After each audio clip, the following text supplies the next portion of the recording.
Hey everyone, welcome to our YouTube channel Prem ji physics classes, जहां आप करते हैं फिजिक्स का कंप्लीट पोस्टमार्टम। आज का जो हमारा टॉपिक है इसमें हम पढ़ेंगे डिडक्शन ऑफ ओम्स लॉ, जिसको कहते हैं डेरिवेशन ऑफ ओम्स लॉ।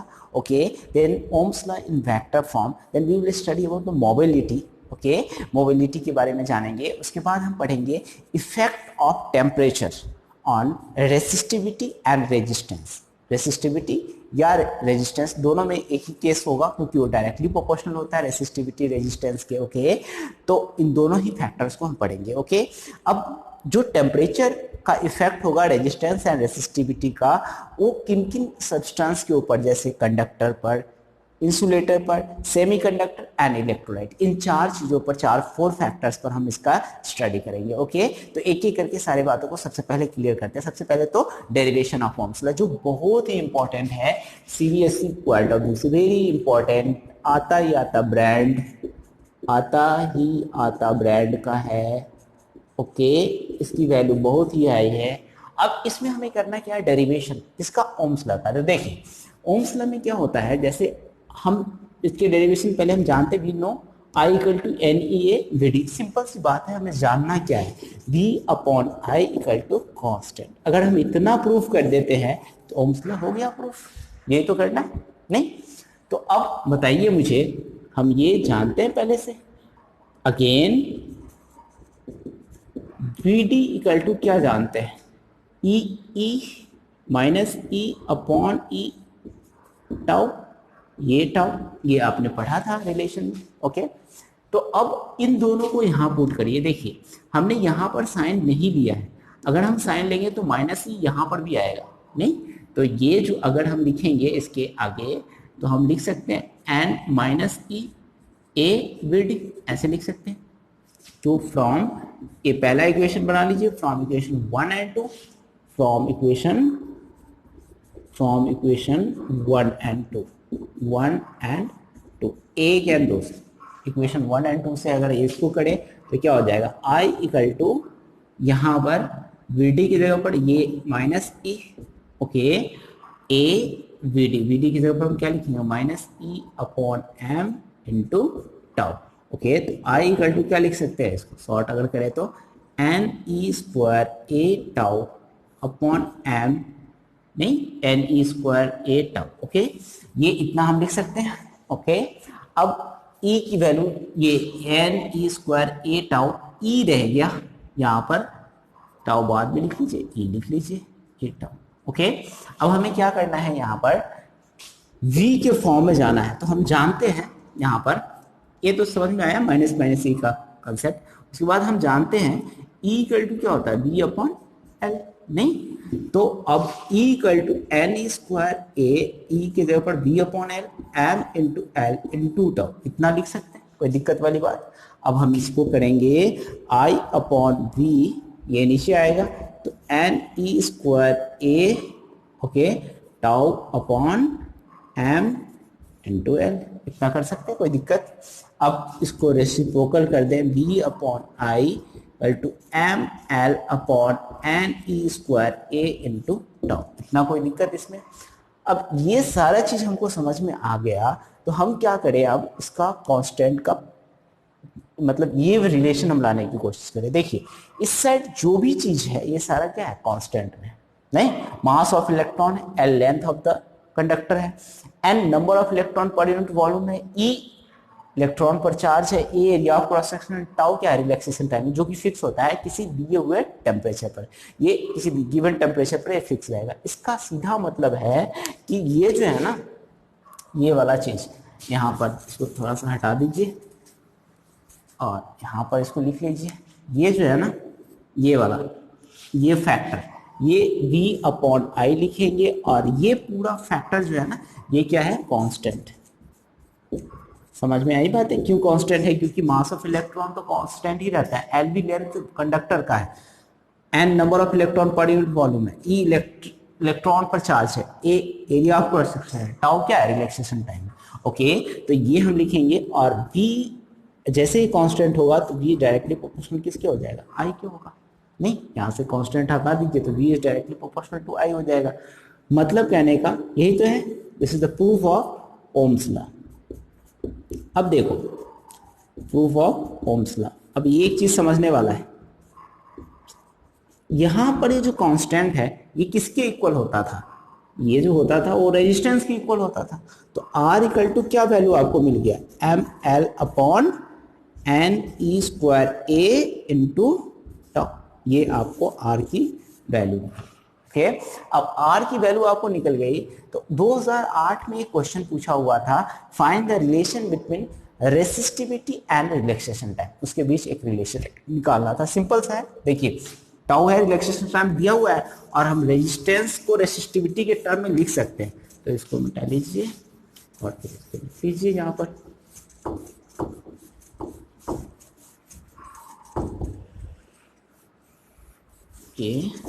तो ये रफ करेंगे ना, तो यहाँ पर मिल जाएगा कॉन्सेप्ट आपको। देखिए ये जो है ना, ये ठीक है, यहाँ से ये सिंस R इक्वल टू रो, हम क्या फाइंड आउट कर रहे हैं, रिलेशन बिटवीन, ये डेरिवेशन तो हो गया, ओम्स लॉ का प्रूफ तो मिल गया। अब हम एक बार करते हैं, इसको हटा ही देते हैं, एक हेडिंग ही लिख देते हैं आपको, ठीक है। ये तो ओम्स लॉ का डेरिवेशन जो बहुत ही इंपॉर्टेंट था, समझ में आ गया। बस दो एक्सप्रेशन का इस्तेमाल करना है, समझना है हमको, निकालना क्या है ये जानना जरूरी है। Relation between resistivity rho and relaxation time tau, इनके बीच हमें रिलेशन निकालना है। तो we know rho R equal to rho l upon a, okay. और R की जो वैल्यू है ना, ये आपको निकल चुका है, M L upon N E square ए इंटू टाउ, ये है रो एल अपॉन ए, और L से L कैंसिल हो जाएगा, A से A कैंसिल हो जाएगा, तो रो की वैल्यू जो आएगी ना वो एम एन ई स्क्वायर इंटू टाउ, ये है आपका एक्स। तो ये रेसिस्टिविटी है। मतलब कहने का रेसिस्टिविटी किन किन फैक्टर पर डिपेंड करेगा, मास तो कांस्टेंट है, ई भी कांस्टेंट है, तो नंबर ऑफ इलेक्ट्रॉन प्रेजेंट, मतलब resistivity depends on number of electron present in unit volume of conductor and relaxation time। यही दो फैक्टर पर डिपेंड, रिलैक्सेशन टाइम, इन दो फैक्टर पर ये डिपेंड करेगा। तो ये हो गया रिलेशन रो एंड टाउ। ये समझ में आया इतना कॉन्सेप्ट। अब हमें कुछ नया टॉपिक पढ़ना है जिसका नाम है Ohm's law in vector form, ठीक है। ओम्स लॉ को वेक्टर फॉर्म। अच्छा एक बात जान लो, ये जो है ना ओम्स लॉ का डेरिवेशन हो गया, तो जिस चीज का डेरिवेशन हो जाता है वो लॉ नहीं रहता, वो थ्योरम बन जाता है। तो अब ओम्स लॉ क्या हो गया, थ्योरम, लेकिन इसको लॉ ही बोलते हैं। क्यों, क्योंकि ये एक पहले जब निकाला गया तो उस समय तो एक्सपेरिमेंट पर ही बेस्ड था, इसका कोई डेरिवेशन था ही नहीं। बाद में जाके जैसे जैसे फिजिक्स बढ़ता गया, बाद में जाके इसका डेरिवेशन भी आया। तो ये एक लॉ नहीं, ये थ्योरम है ओम्स लॉ। अच्छा हमें आगे बढ़ना है, ये भी कह सकते हैं, और दूसरा लॉ है तो हर जगह वैलिड होना चाहिए, जैसे ग्रेविटेशनल लॉ है, तो वो क्या है, universal law of gravitation, valid है हर जगह, ठीक है। तो ये हमें क्या करना है, ओम्स लॉ को वेक्टर फॉर्म में। अभी तक तो scalar V equal to i r था, V पोटेंशियल, I करंट, और R सारे क्या है, स्केलर है। तो हमें क्या करना है, उसको वेक्टर फॉर्म में लिखना है, ठीक है। तो ohms law in vector form में हेडिंग देनी है क्या, ओम्स लॉ इन वेक्टर।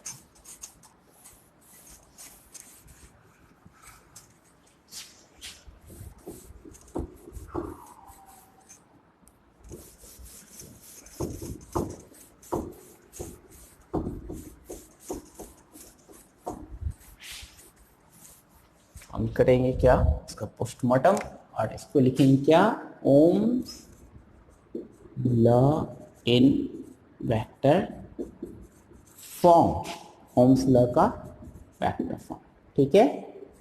चलिए ohms law in vector form हम क्या करते हैं, वेक्टर फॉर्म में लिखने के लिए सबसे पहले हम जानते हैं, वी नो, ये आपने पूरी जो अभी तक करंट इलेक्ट्रिसिटी पढ़ी है उसमें आपने देखा होगा इस पर्टिकुलर चैप्टर से रिलेटेड एक ही ऐसा फिजिकल क्वांटिटी आया है जो कि वेक्टर फॉर्म है, वो क्या है? Current density.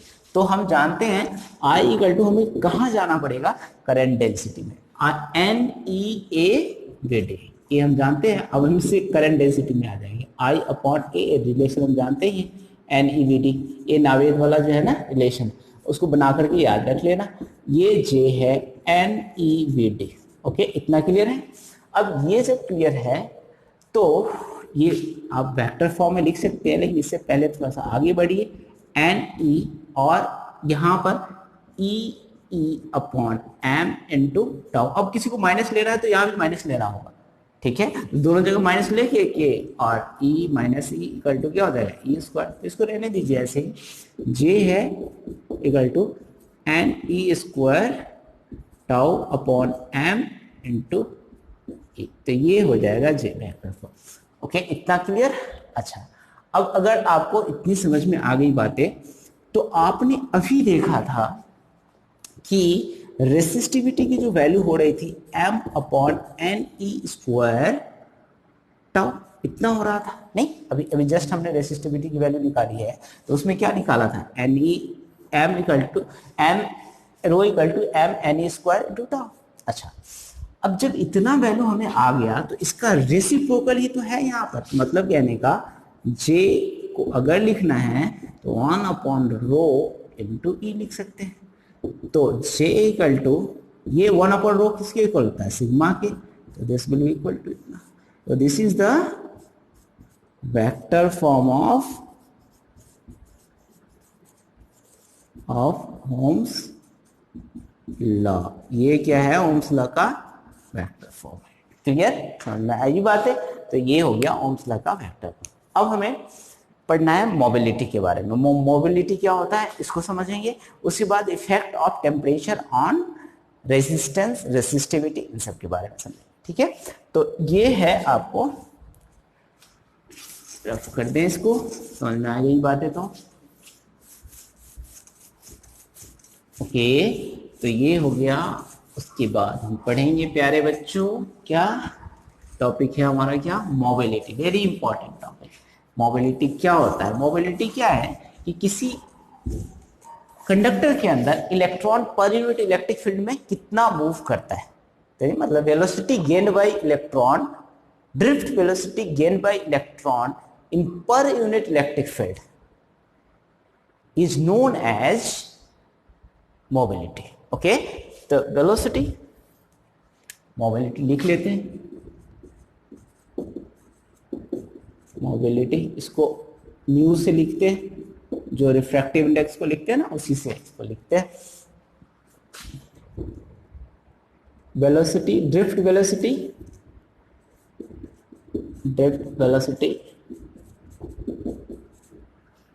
Gain by electron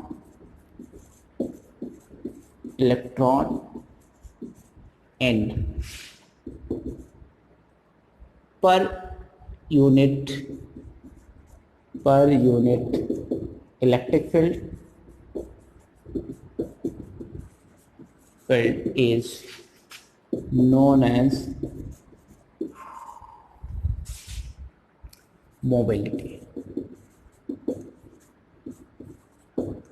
पर यूनिट इलेक्ट्रिक फील्ड में जितना ड्रिफ्ट वेलोसिटी गेन होता है उसको हम क्या कहते हैं? मोबिलिटी, या वेलोसिटी गेन बाय इलेक्ट्रॉन पर यूनिट इलेक्ट्रिक फील्ड। ये ऐसे है, ये पर यूनिट है, तो यूनिट में तो ई में कितना है? बीडी है, तो 1 में कितना हो जाएगा? बीडी अपॉन ई, यही तो करना है। और ये किसके इक्वल होगा? म्यू के इक्वल होगा।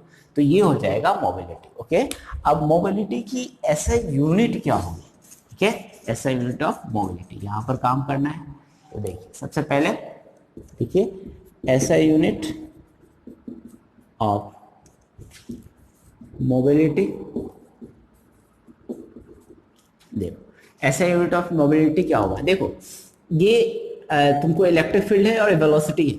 एक मिनट के लिए मैं लिख देता हूँ पहले होता क्या है, उसके बाद पर वोल्ट पर सेकेंड। देखो, ये जो है ना मीटर पर सेकेंड, तो इसकी यूनिट होगी, तो ऊपर लिख लो -1। और इलेक्ट्रिक फील्ड की यूनिट क्या होगी? वोल्ट पर मीटर। तो वोल्ट मीटर स्क्वायर पर सेकेंड, ये है यूनिट। तो ये पहले लिख दिया या फिर बाद में, सॉरी ये वोल्ट ऊपर जाएगा तो माइनस आ जाएगा, तो ये मीटर स्क्वायर वोल्ट पर। ओके, अब इसकी डायमेंशन आप खुद से लिखो इसको, ठीक है। अब इसके बाद हम करेंगे, ये मोबिलिटी हमें समझ में आ गया। तो मान लीजिए सपोज कीजिए आपको मोबिलिटी किसके टर्म में लिखना होता है, करंट के टर्म में, तो आप कैसे लिखेंगे, आई जो है ना वो क्या है, n E a b d, b d की वैल्यू कितनी होगी, म्यू इंटू ई, नहीं तो ये आई की वैल्यू, ऐसे भी लिख सकते हैं आप मोबिलिटी को। Okay, I equal to N E A mu E.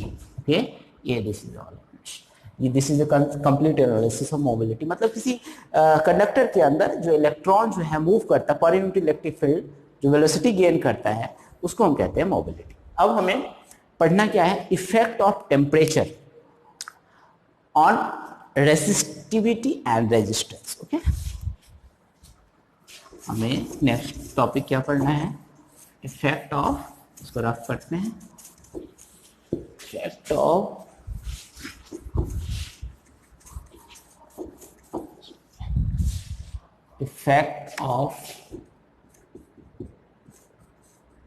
effect of temperature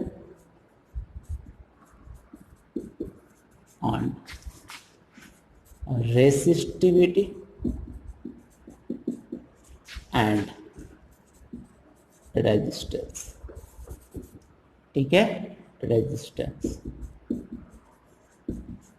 okay, या फिर इतना आगे तो आएगा नहीं, तो ऐसे लिख लो, रेजिस्टेंस नहीं आएगा। ओके, इसमें क्या इफेक्ट होता है इसको समझना, ठीक है। तो ये है, पहला है कंडक्टर, पहला कौन सा है, सब्सटेंस कंडक्टर। हम किन किन केस का पढ़ेंगे, conductor, insulator, semiconductor and electrolyte, इन तीनों चीजों का पढ़ेंगे, ठीक है। तो हम सबसे पहले किसका पढ़ रहे हैं, कंडक्टर का। देखो पहले हम स्टेटमेंट लिख देते हैं क्या होता है, उसके बाद हम एनालाइज करेंगे कि क्यों होता है, ठीक है। तो on increasing temperature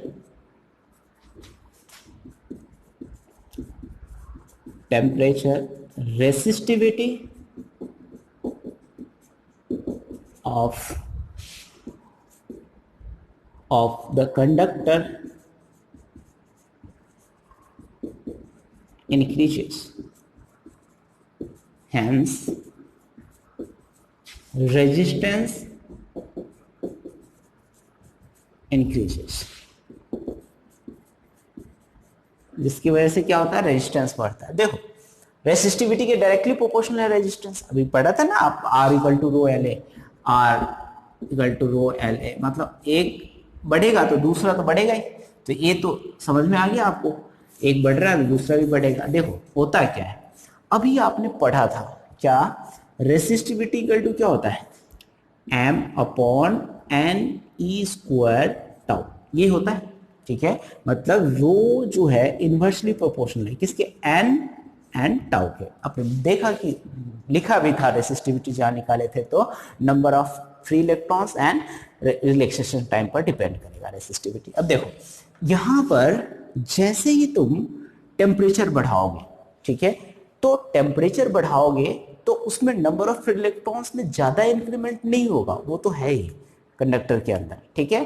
free electrons तो रहते ही है, रिलैक्सेशन टाइम डिक्रीज कर जाएगा, तो एन में ज्यादा इम्पैक्ट थोड़ा बहुत निकलेगा, उतना ज्यादा नहीं, ड्रेस्टिकली चेंज नहीं आएगा, ठीक है। अभी सेमीकंडक्टर पढ़ेंगे, इंसुलेटर पढ़ेंगे, उसमें ड्रेस्टिकली चेंज आता है टेम्परेचर बढ़ाने से, यहाँ नहीं आएगा। तो एन की जो वैल्यू है वो उतना अनुपात में तो बढ़ेगा नहीं, लेकिन टाउ जो है वो डिक्रीज ज्यादा कर जाएगा। जैसे मान लो सपोज करो ये कंडक्टर है और इस कंडक्टर में इलेक्ट्रॉन है, ठीक है, तो इनिशियली टेम्परेचर नहीं था तो कोलिजन होता था 5 सेकेंड लगता था, अब टेम्परेचर जब बढ़ गया ना तो ये 2 सेकेंड लग रहा है, ठीक है। तो अब ये डिक्रीज हो गया कितना, 2 मतलब 2 डिक्रीज हो गया, ओके। लेकिन नंबर ऑफ फ्री इलेक्ट्रॉन्स तो वही रहेंगे, थोड़े बहुत बढ़ेंगे, थोड़ी बहुत संख्या बढ़ेंगी, उस रेशियो में नहीं जिस रेशियो पे कम हुआ है, कौन, टॉप। तो नेट जो रेसिस्टिविटी जो है, चूंकि रिलैक्सेशन टाइम डिक्रीज करेगा तो रेसिस्टिविटी क्या कर जाएगा, इंक्रीज। मतलब रिलैक्सेशन टाइम डिक्रीज किया तो रेसिस्टिविटी क्या करेगा, इंक्रीज। एक काम करते हैं, एक थोड़ा सा और एग्जांपल ले लेते हैं, उससे समझ में आ जाएगा, फिर दूसरा भी समझाने में बहुत ईजी होगा। देखिए मान लीजिए पहले इसके नंबर ऑफ इलेक्ट्रॉन्स थे 10 और रिलैक्सेशन टाइम कितना था 5, तो 10 इलेक्ट्रॉन्स थे। अच्छा, इसका नेट प्रोडक्ट अगर देखेंगे तो आपको कितना आएगा 50, क्योंकि नीचे मल्टीपल में। अब इस समय क्या हो गया 2 हो गया और इलेक्ट्रॉन्स कितने बढ़े 1, ठीक है, तो 11 हो गया। अब ये कितना हो गया 22, इसका जो प्रोडक्ट हो गया वो 22। अच्छा, पहले बार के रिस्पेक्ट में दूसरी बार में क्या होगा डिक्रीज ज्यादा हो गया, नहीं कम तो हो गया ना बहुत ज्यादा। तो जैसे ये कम होगा, ये नीचे वाला फैक्टर कम होगा, तो ये क्या होगा बढ़ेगा।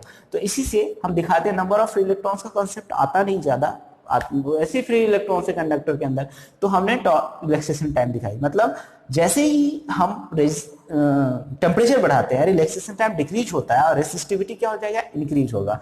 इसलिए क्या होता है on increasing temperature resistivity of the conductor increases. देखो बिकॉज यहां पर लिख देता हूं मैं, because on increasing temperature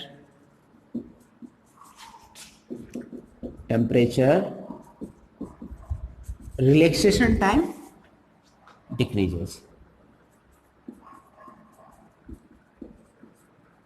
time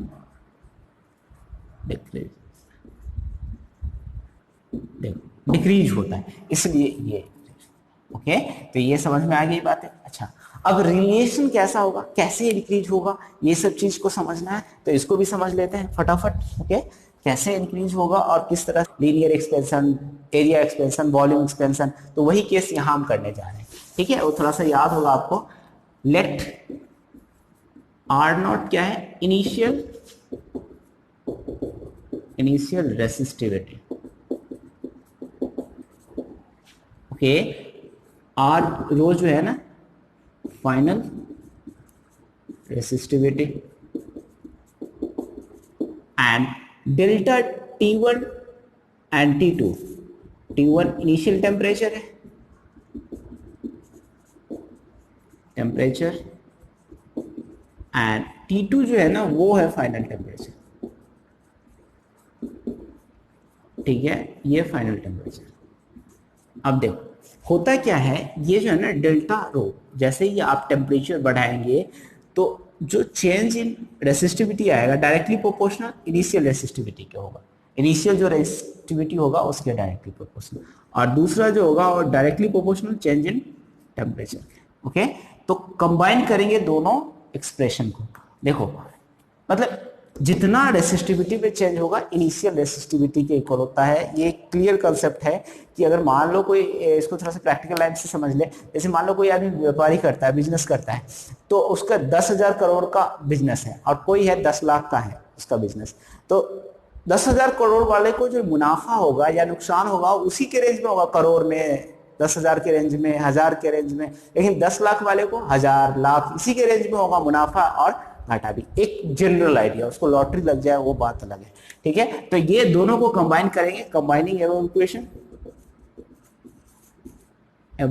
equation, दोनों इक्वेशन को कंबाइन करें तो क्या होगा डेल्टा रो रो रो डेल्टा टी। ओके, तो ये डेल्टा रो को हम लिख सकते हैं रो माइनस रो नॉट। ओके, और यहां से ये अल्फा आता है, ये अल्फा जो है ना इसको कहते हैं, ये हमने लिख ली इसकी वैल्यू, सॉरी, ये कंबाइन करेंगे ना तो ये ऐसे ही आएगा, ये इनिशियल वैल्यू है। मैंने एक काम करते हैं, पहले इसको वैल्यू को लिख लेते हैं, फिर ये बाद में लिख लेंगे, इसको अल्फा रो डेल्टा टी, और इसको क्या कहते हैं प्रोपोर्शनलिटी कांस्टेंट को coefficient of resistivity, coefficient of resistivity. ठीक है, इसकी यूनिट क्या होगी कोएफिशिएंट ऑफ रेसिस्टिविटी का, यहीं पर लिख लीजिए। ये क्या होगा एसआई यूनिट इसका अल्फा का, एसआई यूनिट जो होगा वो कितना होगा, ये रेसिस्टिविटी तो कैंसिल हो जाएगा, तो पर केल्विन और डिग्री सेल्सियस, पर डिग्री सेल्सियस। ओके, तो ये आपको यहां पर लिख सकते हैं। ओके, तो ये हो गया आपका यहाँ ये एनालिसिस। अब हमें क्या करना है, इसको लिखना है, तो rho minus rho not equal to, अब ये alpha rho not into delta T, और rho equal to rho not plus alpha rho not into delta T. तो rho equal to rho 1 plus alpha delta T, यही है आपको ये final value निकालना है। इस पर आपको न्यूमेरिकल पूछा जाता है। अच्छा, सिमिलर चीज अगर मान लीजिए हम रेजिस्टेंस के केस में ले तो क्या लिख सकते हैं, R equal to R not, नहीं R not 1 plus alpha delta T, ये हो जाएगा आपको क्लियर कॉन्सेप्ट। ओके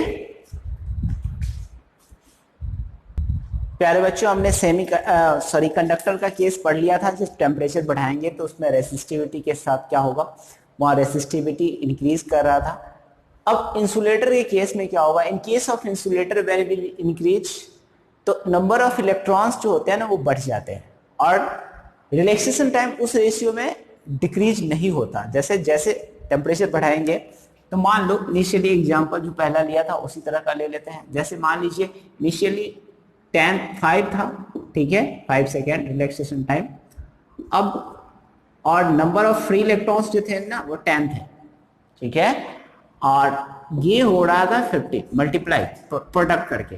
अब जैसे ही आपने टेम्परेचर बढ़ाया तो relaxation time of course decrease करेगा, तो डिक्रीज करेगा लेकिन किसका, जब फ्री इलेक्ट्रॉन्स होगा तब ना।